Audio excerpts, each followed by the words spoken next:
सभी को नमस्कार। अर्थशास्त्र विभाग में आपका स्वागत है। आज हम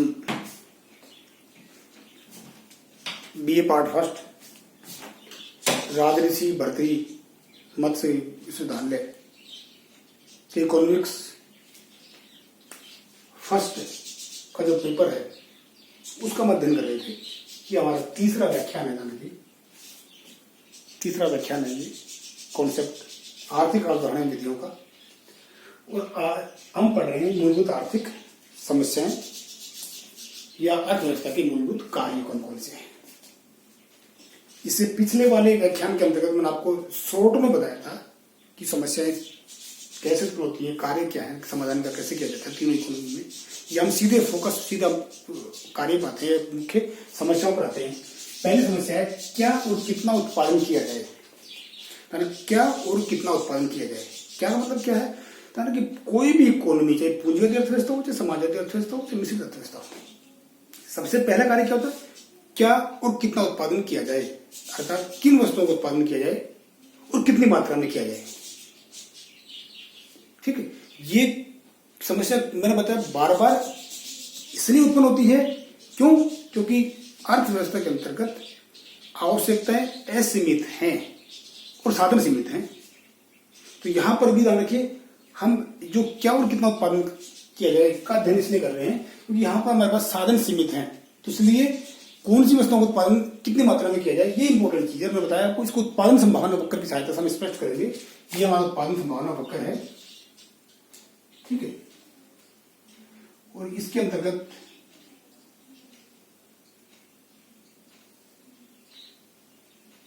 यानी कि ओ एक्स वाई, ये ए बी उत्पादन संभावना वक्र है।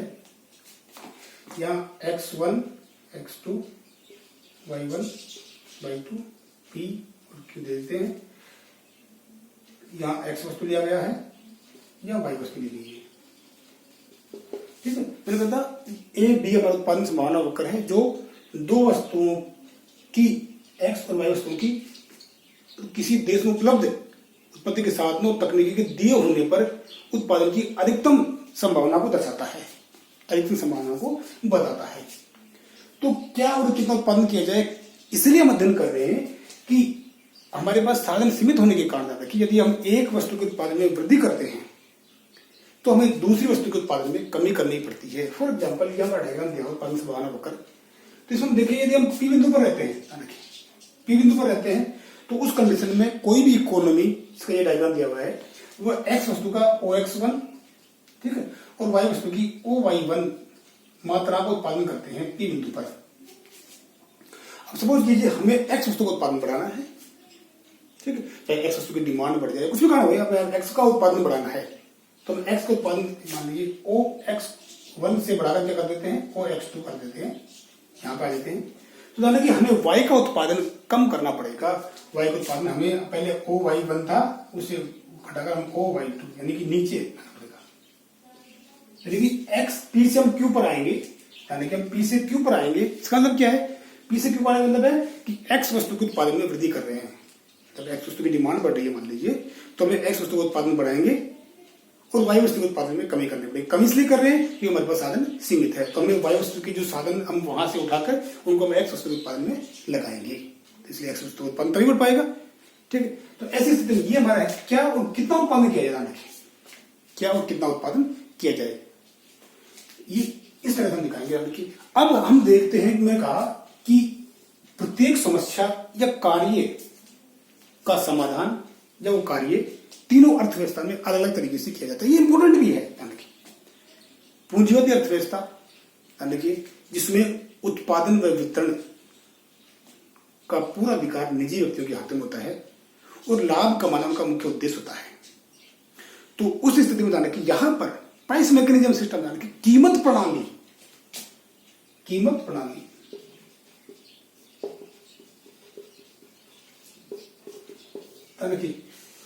यानी कि पूंजीवादी अर्थव्यवस्था के अंतर्गत कीमत प्रणाली के द्वारा इन समस्याओं का समाधान किया जाता है।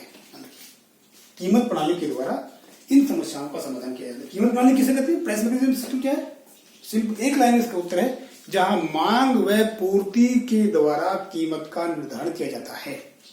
जहां मांग और पूर्ति के द्वारा कीमत का निर्धारण किया जाता है उसे हम कीमत प्रणाली कहते हैं, प्राइस मैकेनिज्म सिस्टम कहते हैं। आगे हम पढ़ेंगे इसका, कीमत प्रणाली आगे पढ़ेंगे, तो उसे हम कीमत प्रणाली कहते हैं।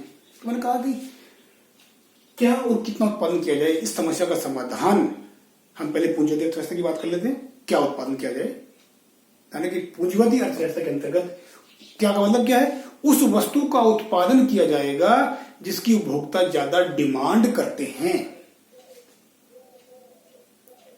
ठीक, जिसकी ज्यादा डिमांड करते हैं। क्यों उसकी ज्यादा डिमांड करते हैं? ज्यादा कीमत देने के लिए वो तैयार है, जिससे उन उत्पादकों को लाभ होगा।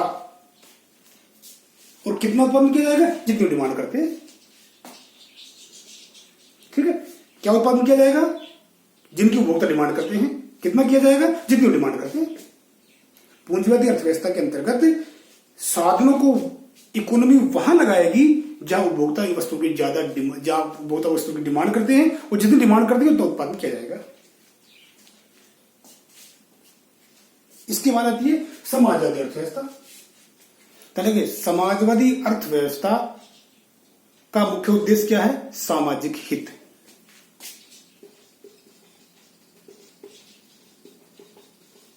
सामाजिक हित। समाजवादी अर्थव्यवस्था का मुख्य उद्देश्य है सामाजिक हित। अर्थात क्या है सामाजिक हित? सामाजिक हित का मतलब है कि उपभोक्ताओं के हितों को ध्यान में रखते हुए, समाज के हित को ध्यान में रखते हुए समाजवादी अर्थव्यवस्था में उत्पादन किया जाता है। अर्थात क्या उत्पादन किया जाए? जो समाज के लिए आवश्यक है। क्या उत्पादन किया जाए? जो समाज के लिए आवश्यक है, जरूरी है। कितना उत्पादन किया जाए? जितनी समाज को आवश्यकता है। इसलिए ध्यान रखिए, समाजवादी अर्थव्यवस्था के अंतर्गत प्रत्येक समस्या का समाधान, या जो कहें समाजवादी अर्थव्यवस्था में प्रत्येक कार्य सामाजिक हितों को ध्यान में रखते हुए किया जाता है। यानी यहां सामाजिक हित इंपॉर्टेंट है। मैंने कहा कि क्या और कितना उत्पादन किया जाए, अर्थात क्या जो समाज के लिए आवश्यक है, कितना, जितनी समाज को जरूरत है। सामाजिक हित मुख्य उद्देश्य है समाजवादी अर्थव्यवस्था का। इसको ध्यान में रखते हुए वस्तुओं का उत्पादन करती है और समाज को आवश्यकता की पूर्ति करती है। अब आगे पढ़ेंगे, डिटेल से आगे डिटेल से पढ़ेंगे। तीसरी मिश्रित अर्थव्यवस्था, मिक्स इकोनॉमी। महत्वपूर्ण क्षेत्र सरकार का एक अधिकार है, अर्थात समाजवाद काम करता है, सामाजिक हित के हिसाब से काम किए जाते हैं। और कुछ क्षेत्र ऐसे जिनमें निजी पूंजीवादी अर्थव्यवस्था अर्थात निजी व्यक्तियों के हाथ में होते हैं, तो वहां पर कीमत प्रणाली काम करती है। तो यहां पर सामाजिक हित और कीमत प्रणाली दोनों मिलकर कार्य करते हैं मिक्स इकोनॉमी के अंतर्गत। तो जिस वस्तु के उत्पादन के लिए सामाजिक हित जरूरी होगा, यानी कि सरकार का अधिकार होगा, वहां पर समस्या का समाधान कैसे किया जाएगा? क्या और कितना उत्पादन किया जाए? सामाजिक हित और सामाजिक मांग की पूर्ति के लिए उत्पादन किया जाएगा। बाकी में जहां निजी लाभ का उद्देश्य होता है, फॉर एग्जाम्पल हमें उद्योग लगाना है, यानी आपके दिमाग में मैंने कहा कि जब तक हम इकोनॉमी को अपने ऊपर नहीं आजमाएंगे, हम अपने आप को वहां रखकर नहीं देखेंगे, तब तक हम इसको समझ नहीं पाएंगे। आपको उद्योग लगाना है, आपको उद्योग लगाना है, तो आपके दिमाग में क्या आएगा? सबसे पहले आपको उद्देश्य क्या है? लाभ कमाना है आपको उद्देश्य। सरकार को उद्देश्य नहीं है। मैंने कहा रोडवेज घाटे में चल रही है, फिर भी चल रही है रोडवेज। क्यों? मुख्य उद्देश्य क्या है? सामाजिक हित है। ऐसे बहुत से रूट्स हैं जहां पर सवारी मुश्किल से 5 से 10 बैठती है, लेकिन फिर भी रोडवेज की बसें बहुत समय से चली आ रही है, घाटे में चल रही है। क्यों? क्योंकि सरकार को पता है कि उस क्षेत्र में पहुंचने के लिए उपभोक्ताओं के पास या व्यक्तियों के पास और बाकी साधन नहीं है। तो इसलिए मैंने कहा कि उस रोडवेज बस जो सरकार के अंडर में आती है, उसका उद्देश्य क्या है? सामाजिक हित है। तो इसलिए वो चलाई जा रही है, चाहे नुकसान ही हो रहा हो। नुकसान हो रहा है, लेकिन अगर हम सपोज कीजिए प्राइवेट सेक्टर की हम बात करें, या हम खुद एक बस लेके उस रूट पे चलाएं, तो हम क्या करेंगे? 2 दिन चलाएंगे, तीसरे दिन बंद कर देंगे। भाई नहीं, यहां नुकसान हो रहा है, हम क्यों बंद कर देंगे? क्या नुकसान हो रहा है। ठीक है, तो ध्यान रखिए, हमारे दिमाग में सबसे पहले क्या आएगा? जब हम बस खरीदेंगे चलाने के लिए, तो हमें दिमाग में क्या आएगा? यार किस रूट पे चलाएंगे, सवारियां कितनी मिलेंगी, कितनी इसकी EMI निकल जाएगी, कितना बचेगा। मैंने कहा वैसे ही हम जैसे उद्योग लगाएंगे, हमें उद्योग लगाना है, तो दिमाग में क्या होगा, सबसे पहले किसका लगाएंगे, किसका मतलब है जिसमें प्रॉफिट हो। हम किसका उद्योग लगाएंगे, हम देखेंगे, अध्ययन करेंगे कि इस जगह ये दुकान या ये उद्योग चलेगा, इस वस्तु की ज्यादा डिमांड है, इसमें प्रॉफिट भी ज्यादा है, इसमें लाभ भी कितना है, डिमांड भी ज्यादा है। मतलब क्या का मतलब क्या है, प्रॉफिट, और कितना का मतलब क्या है, डिमांड। कितनी डिमांड है इसकी। तो इसलिए मैंने कहा कि जब हम प्राइवेट सेक्टर की बात करते हैं, या हम पूंजीवादी अर्थव्यवस्था की बात करते हैं, जब हम निजी लाभ की बात करते हैं, तो वहां पर क्या और कितना उत्पादन किया जाए, वस्तु की डिमांड कितनी है, ठीक है, और वस्तु से कितना लाभ मिल रहा है, इस बात को हम ध्यान में रखकर उत्पादन करते हैं। ध्यान रखिए, इसलिए क्या और कितना उत्पादन किया जाए। कोई भी इकोनॉमी हो, इसका पहले महत्वपूर्ण कार्य या मूलभूत समस्या यही होती है कि उपलब्ध संसाधन जो उसके पास हैं, उन उपलब्ध संसाधनों से किस चीज का उत्पादन किया जाए, कितनी मात्रा में किया जाए। और मैंने बताया आपको कि इस उत्पादन संभावना वक्र के द्वारा हम इस तरह समझ सकते हैं, देख सकते हैं कि जब एक वस्तु के उत्पादन में हम वृद्धि करते हैं, तब हमें दूसरी वस्तु का उत्पादन घटाना पड़ता है। दोनों को हम उत्पादन एक साथ कब बढ़ा पाएंगे, ध्यान रखिए, जब उत्पादन के साधन बढ़े, जब तकनीकी विस्तार हो, अर्थात उत्पादन संभावना वक्र आगे खिसक जाए, जब हम दोनों की मात्रा बढ़ाएंगे। लेकिन वर्तमान में ऐसी स्थिति नहीं है। इसलिए जो समस्या आपने कहा, ये समस्याएं क्यों आती हैं, ये अर्थव्यवस्था को इतना सोचना क्यों पड़ता है, प्लानिंग क्यों बनाते हैं, प्लानिंग इसलिए बनाते हैं, ठीक। दूसरा है उत्पादन कैसे किया जाए, उत्पादन कैसे किया जाए, उत्पादन का संगठन कैसे हो, उत्पादन कैसे किया जाए। हम पढ़ते आपके दिमाग में फिर ये बात बैठ जाएगी कि अच्छी तकनीक से किया जाए, ऐसा किया जाए कि जो अच्छी वस्तु उत्पादित हो। आपके दिमाग में ना रखी बात बैठेगी, वस्तु अच्छी उत्पादित हो, जो कंपटीशन में टिक पाए, अच्छी तकनीक का प्रयोग किया जाए, ठीक। उत्पादन कैसे किया जाए, उत्पादन का संगठन कैसे हो, इसका मतलब यही है, उत्पादन कैसे किया जाए। यानी कि इसका मतलब क्या है, यानी कि साधनों का प्रयोग महत्वपूर्ण कार्यों में हो, श्रेष्ठ तकनीकी का प्रयोग किया जाए, साधनों का दुरुपयोग होने से रोका जाए, न्यूनतम लागत पर अधिकतम उत्पादन होना चाहिए। ये मेन पॉइंट है इसके। संगठन कैसे किया जाए, संगठन कैसे हो, मैनेजमेंट। उत्पादन कैसे किया जाए, यानी कैसे करें उत्पादन की। जब हम पूंजीवादी अर्थव्यवस्था की बात करते हैं तो क्या होगा, यानी कि पूंजीवादी अर्थव्यवस्था के अंतर्गत अच्छी तकनीक का प्रयोग किया जाता है, जिससे कम से कम लागत पर ज्यादा उत्पादन हो, अच्छा हो। ध्यान रखिए, वहां पर यह नहीं देखा जाता है कि समाज के लिए क्या जरूरी है। सपोज कीजिए, फॉर एग्जाम्पल, आपको एग्जाम्पल देता हूं, आपने उद्योग लगाया, ठीक है, मैं इसको इस एग्जाम्पल से ले रहा हूं, हल्के एग्जाम्पल से, इकोनॉमिक समस्या है लेकिन हम छोटे एग्जाम्पल से लेकर, मैंने कहा कि हम व्यक्तियों को जोड़ के इकोनॉमी बनती है। आपने उद्योग लगाया, आपने ये भी डिसाइड कर लिया मुझे क्या उत्पादन करना है, कितना करना है, डिमांड कितनी हिसाब करना है कि यार इस क्षेत्र में, सेक्टर में इस वस्तु की अच्छी डिमांड है, तो इसलिए हमको ये उस डिमांड के हिसाब से उत्पादन करना है, कितनी डिमांड है उस हिसाब से उत्पादन करना है। इसके बाद उत्पादन कैसे किया जाए, तो आपके दिमाग में क्या आएगा कि यार इस वस्तु के उत्पादन के लिए बेस्ट तकनीक कौन सी है, अच्छी मशीनें कहां मिलेंगी, क्यों, जिससे लागत कम आए, वस्तु अच्छी बने, और जो दूसरी वस्तुएं जो उत्पादित हो रही है उसके समकक्ष वस्तुएं, उसकी प्रतिस्थापन वस्तुएं जो उत्पादित हो रही है, उनसे मैं बेहतर कर पाऊं। यानी कि एक प्राइवेट सेक्टर के अंतर्गत एक निजी उत्पादक का यही उद्देश्य होता है कि वह अच्छी वस्तु उत्पादित की है, उसके लिए क्या करता है, अच्छी तकनीक का प्रयोग करेगा। यानी कि उस तकनीक के अंतर्गत आगे हम डिटेल से आगे अध्ययन करेंगे इकोनॉमी में, पूंजी प्रधान तकनीक किसे कहते हैं, श्रम प्रधान तकनीक किसे कहते हैं।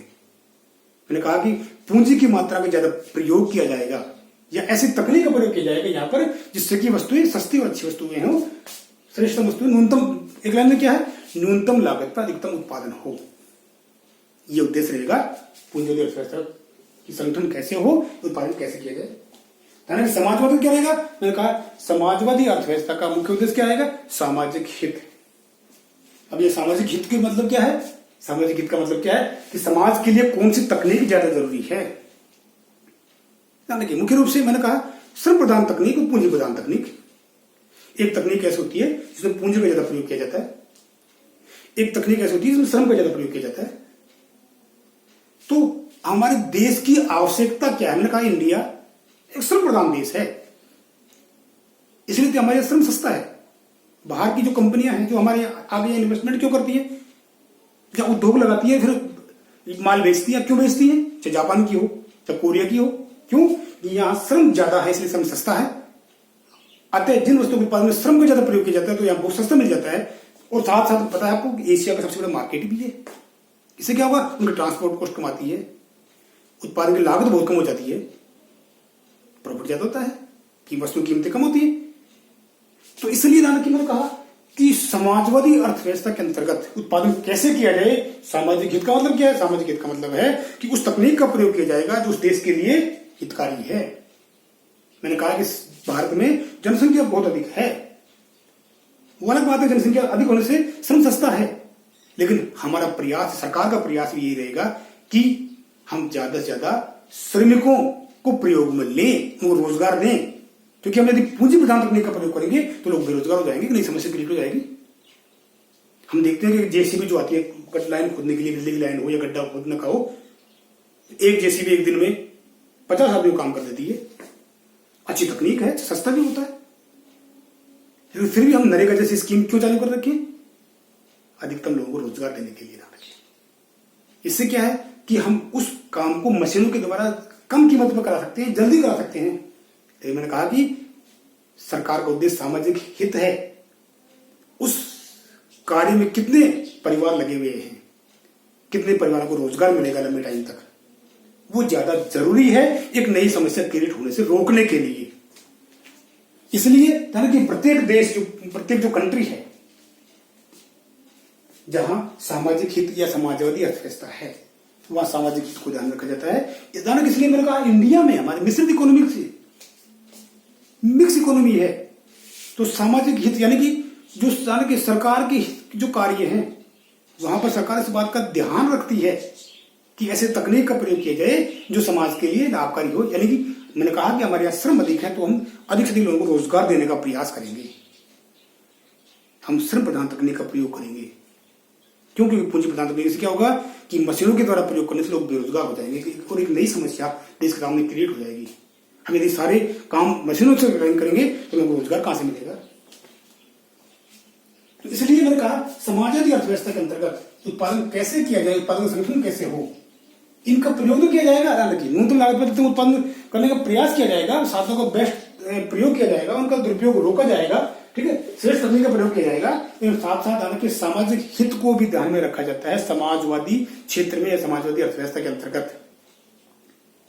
मिक्स इकोनॉमी में दोनों का मिश्रित रूप है, यानी कि सामाजिक हित और प्राइस मैकेनिज्म, कीमत प्रणाली, दोनों के द्वारा कुछ सेक्टर में सामाजिक हित काम करता है, कुछ सेक्टर में कीमत प्रणाली काम करती है, द्वारा सामाजिक हित का लाभ करने का प्रयास किया जाता है। तो ये क्या हो, कितना उत्पादन किया जाए, उत्पादन कैसे किया जाए, उत्पादन का संगठन कैसे हो, दो प्रकार की मुख्य समस्याएं या कार्य हैं जो एक इकोनॉमी के सामने आती है, इनका अध्ययन किया। हम नेक्स्ट जो बाकी के जो कार्य है नेक्स्ट लेक्चर में करेंगे। Thank you.